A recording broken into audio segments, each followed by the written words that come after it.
Now let me now to go back quickly on the previous list of speakers that are still waiting for Dr. Jakab's reply. So I have in the list Kyrgyzstan, Romania, and Poland. I don't know if you still want to give a speech, and if you want, please do it with the same order.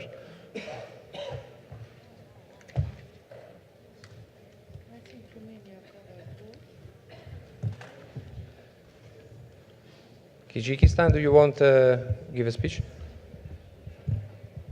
For Dr. Jakab?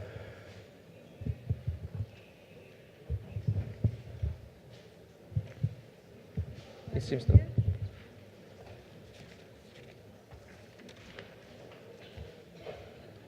So, as there are no more member states asking for the floor, I would like to give the floor to the observers. I would please to invite again Ms. Alanna Hermitage, Regional Director of... You want to speak? I think she spoke. Okay. So the next speaker should be Mr. Vinay Saldana, Regional Director of Eastern Europe and Central Asia of UNAIDS, to take the floor. Mr. President, Director General, Regional Director, honorable delegates. On behalf of UNAIDS and our special advisor, Professor Michel Kazachkin, we're honored to be invited by WHO to address this important regional committee meeting. UNAIDS and WHO are not only together today in Rome, but we're working together at the global, regional, and country level, stronger and more strategically than ever, to help member states to end AIDS as a public health threat. Over the last 20 years, the global AIDS response has been an amazing source of progress in Europe and around the world, transforming the narrative of global health from fighting a disease to ending an epidemic. But today, we are at risk of losing this momentum. In the WHO European region, we are not on track to reach the targets member states agreed to reach by the end of 2020. As highlighted by the regional director this morning, it's unacceptable that new HIV infections in Europe continue to increase. Too many in Europe still face limited access to prevention and treatment. Just over 2 years remain to ensure that 90% of people who already know their HIV status are on life-saving antiretroviral treatment. And we are way off track from reaching the target of reducing new HIV infections by 75% by the end of 2020. In 37 years since the first cases of AIDS were diagnosed in Europe, European member states have always been at the forefront of the AIDS response. Today, Denmark, Iceland, the Netherlands, Sweden, and the United Kingdom have already reached 90-90-90, and many more member states in Europe are very close, which is proof that it can be done everywhere in Europe. Today, we're asking every member state in Europe to redouble your efforts to reach the targets for 2020. You heard the call to action of the regional director this morning. We will not get there through business as usual. Let me just share 3 priorities for action. First, ensure that every person who tests HIV positive is immediately put on treatment, ideally the same day during the same visit. This is also essential to make progress on tuberculosis, especially given next week's high-level meeting on TB. Second, fast-track the implementation of pre-exposure prophylaxis for key populations and scale up the distribution of free condoms, which remain at the center of an effective approach to combination HIV prevention.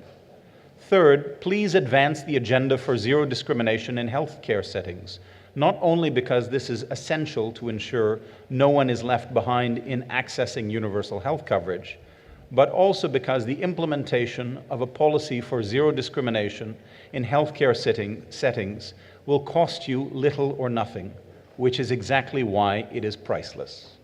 Let me conclude by quoting former UN Secretary General Kofi Annan, who was laid to rest last week. Just 2 years ago, he said, "We see tremendous progress against AIDS, but the fight is not over. We must continue the struggle and wake up each morning ready to fight and fight again until we win." Thank you.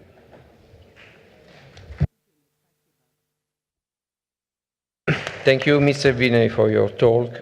I would please to invite Ms. Maria Kirova, Head of Asia, Eastern Europe and Central Asia and Latin America, Department of Global Fund to Fight AIDS, Tuberculosis and Malaria.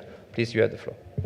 Director General, distinguished President and delegates, Madam Regional Director, thank you for the comprehensive report this morning, for highlighting the important progress on key health targets, and for mobilizing further work on the Health 2020 commitments and Agenda 2030.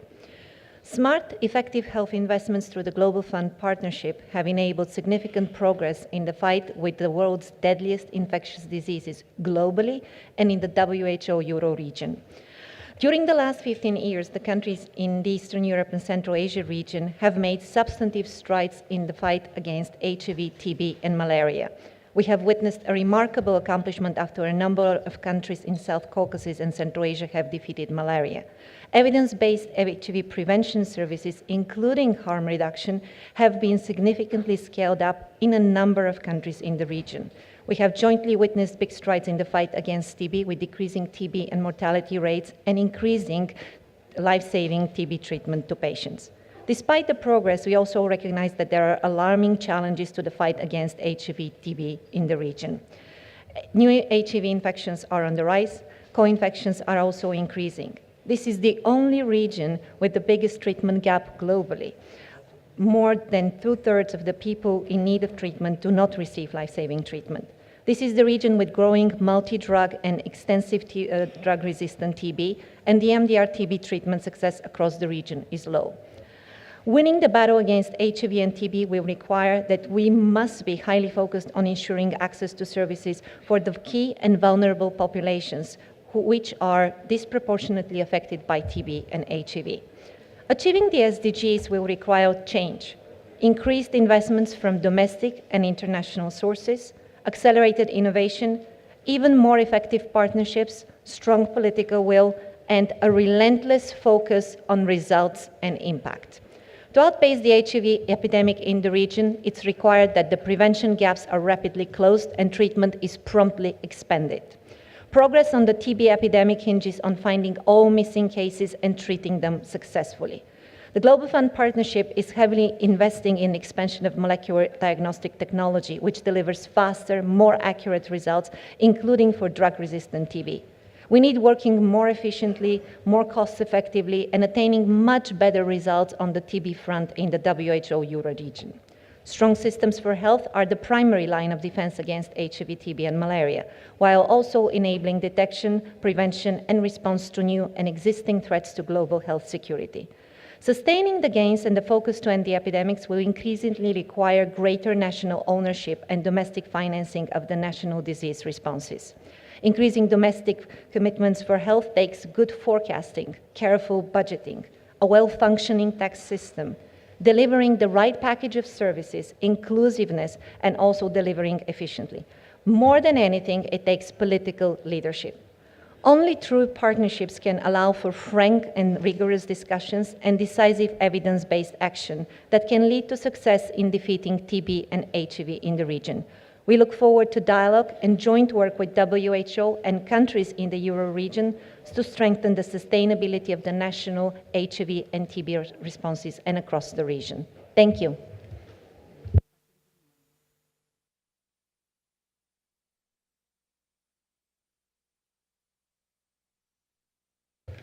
Okay, thank you.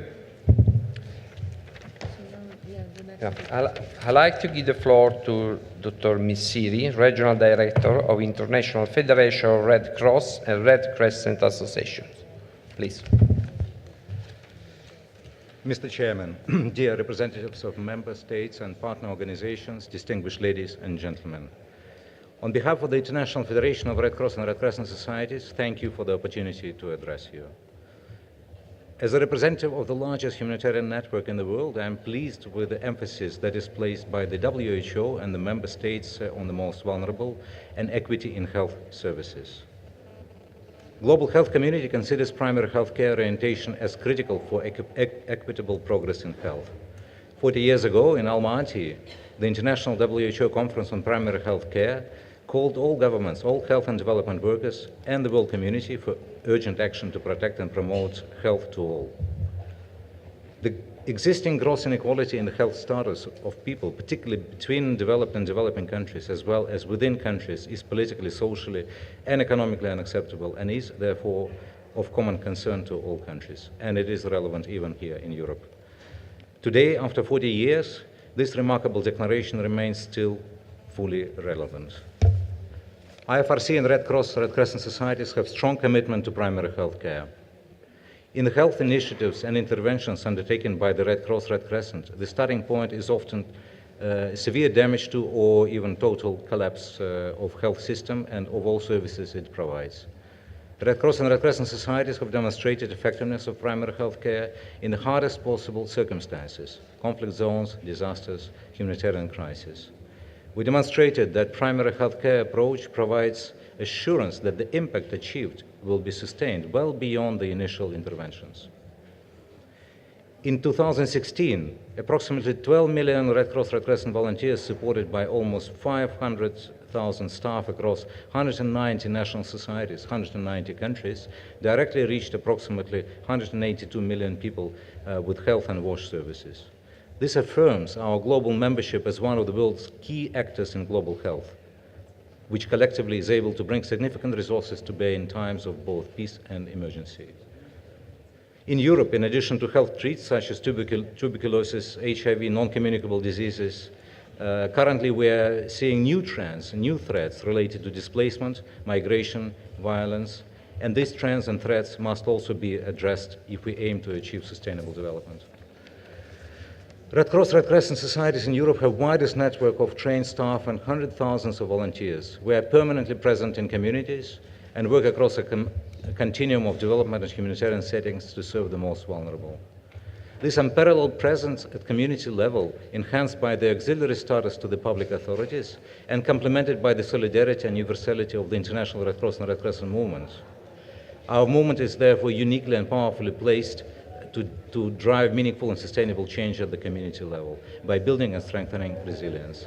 With such partnership, we have unique opportunities to mobilize human and financial resources, experience evidence-based practice in specific country contexts to support the public authorities and health institutions being essential and reliable in our work. The word partnership is the key here. Mr. Chairman, our network stands ready to develop existing and to strengthen further partnerships with governments, UN agencies, civil society, the corporate sector, and communities to turn the ambition of universal health care to all into a reality. Thank you. Thanks, Dr. Misiri. So are there other speakers that wish to take the floor? So, Dr. Jakob, as there have been a number of comments made, a specific question raised that you may wish to take the floor. Please. Thank you very much, Mr. President, and thank you to all of you for the overwhelmingly positive and supportive feedback. And I must say I'm really touched by your feedback. But let me also return the compliment that you are doing fantastic leadership in your country.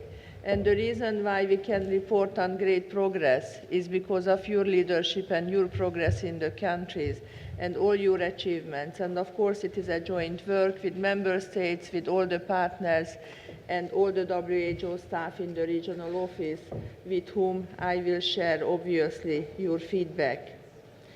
One of the reasons why I think we are successful in Europe is because we work in a coherent and integrated way.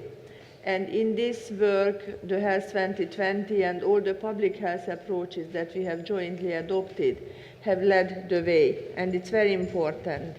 And now that we have the SDGs and we have the GPW, which also promotes further this integrated way of working, this will definitely continue, not only in the region, but also globally. And also the political commitment in our member states have increased greatly. We are not there yet where we would like to be, but I see in more and more countries health becoming part of development and high-level political leadership is taking place, which is a very, very good news. Let me also add one more point, that in Europe we have always been very careful not only to update the policy environment and adopt strategies and action plans at the regional committee, but at the same time to move on and also to implement them. Action and implementation has always been very high on our agenda, and this helped us both in our region-specific, also in the multi-country, as well as in the regional work. During the course of the discussion, you raised many specific issues, and it will not be possible for me to do justice to all these issues and to the richness of the discussions, but let me raise a few of them. First of all, we have to continue to address public health in the region and adapt it to the changing environment, because that's the way how we can best address also the health determinants in an intersectoral and multi-stakeholder way. And I'm very much looking forward to the discussion on this on Wednesday. And if you agree to the proposal that we have on the table, I hope that it will also encourage the global development to pick up on public health as part of the GPW, where one of the important strategic directions is exactly in this area. The second comment I'd like to make is on the health systems. This year, we invested a lot into the health systems, as you also highlighted in your feedback, and you had it also in my speech. We had CGS, we had Tallinn, we have new evidence on the financial protection, and all will be very important for our future work. And I would say that the CGS work, the NCD, the link between NCD and the health systems, is a new way of working, transformative and unique, and this will also feed into the UN General Assembly discussions high-level meeting next week. Tallinn has always been a flagship program in Euro, and it will continue to be, and we are very pleased to see that you agree with us that the value base should be maintained. And of course, the financial protection is so crucial in the universal health coverage, where the DG is also leading globally. And all these events that we organize this year will feed into the Almata 40th anniversary, and furthermore, they will feed into the discussions next year at the Universal Health Coverage high-level meeting in the UN General Assembly, and they will enrich the discussions for sure. And as the Deputy Minister of Kazakhstan very clearly said, that there is no universal health coverage without primary health care, no UHC without PHC. We fully agree with him, and therefore the Astana conference will be crucial as a next step, and we are looking forward to it. And please come at the highest possible level. But in this connection, I would also like to pick up on the comment that His Excellency the Minister of Health of Georgia has said in his statement, when he said that universal health coverage is doable even with a small budget. And Georgia is a typical example, a good example, a fantastic example, where you showed us the way in this, and you showed us that it is doable and possible, and I'd like to thank you for this. And your rich experience, obviously, is used in the rest of the region as well. I was very pleased with your feedback on the visits that we organized to the countries with the members of the Standing Committee and the Executive Board. We visited several countries like Georgia, Russia, Turkey, Slovenia. There is still one more pending visit to Kyrgyzstan, to which we are looking forward with great interest.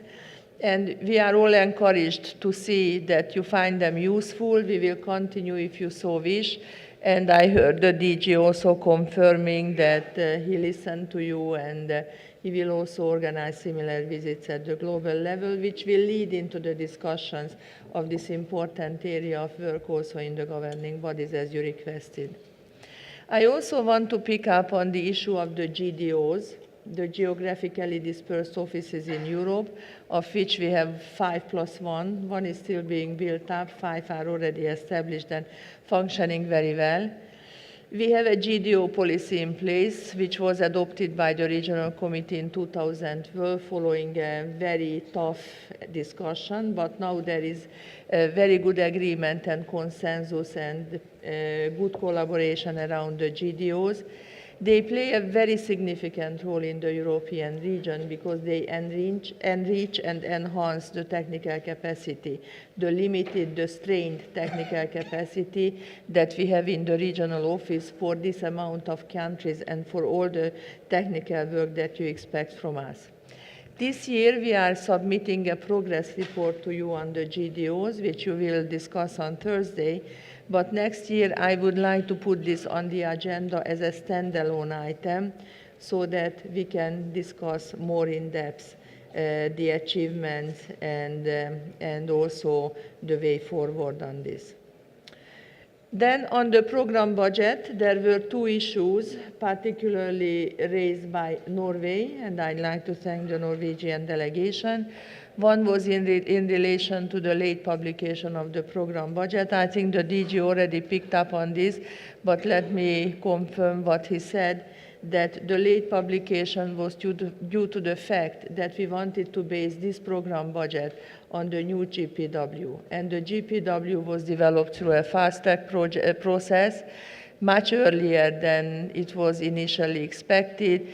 And we needed the approval of the World Health Assembly in May to finalize the GPW, and then we could start the kickoff process of the program budget development. And we wanted to do a serious piece of work by doing the bottom-up planning process on the priorities, while at the same time we also looked top-down what comes from the governing bodies. So we had to at least give 4 to 6 weeks to the member states to look at the priorities. We have still not completed the process in Europe, I must say, and we will discuss that further when we come to the program budget. But this was one of the reasons why there was a delay in the submission, and apologies for that. I also want to pick up on the other issue that Norway has raised about the level of the European budget. I have to say that the increase in the budget is related to 2 things. The first part, the 469 million, is related to the polio mainstreaming, which impacts mainly 17 countries in the CRO, EMRO, and AFRO region. And we will discuss this further when we come to the program budget discussions. The second part of the increase relates, which is around 133 million, is distributed by using the strategic budget space allocation formula that we adopted in the World Health Assembly a few years ago, where Europe is also gaining funding. And that is used for the 133 million. So in that regard, Europe does get funding. And also the final comment here is that data and innovation, the 60% of the increase under this item is distributed to the regions equally. So basically the discussion when we come to the program budget should go back to the issues of the polio transition, because you had 2 specific questions there, and with your permission, let's delay it until the next item on the agenda. On HIV/AIDS, Netherlands, thank you for all your leadership and support, and we have a full commitment now from the ministers of Eastern Europe, and I'm sure we will make progress also with the support of our partners like UNAIDS Global Fund and many others.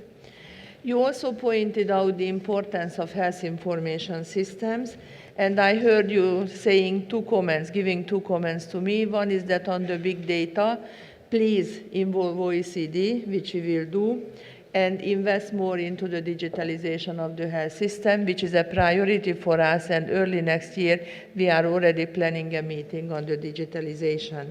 And a lot of work is ongoing on the health information system because that provides the evidence for our work. And finally, I'd like to reassure you that on the preparedness and response issues, this will continue to be a priority in the region. obviously with other communicable diseases as well, like the vector-borne diseases, which are coming back with force, and we have to pay special attention. And this will be discussed here also on Wednesday.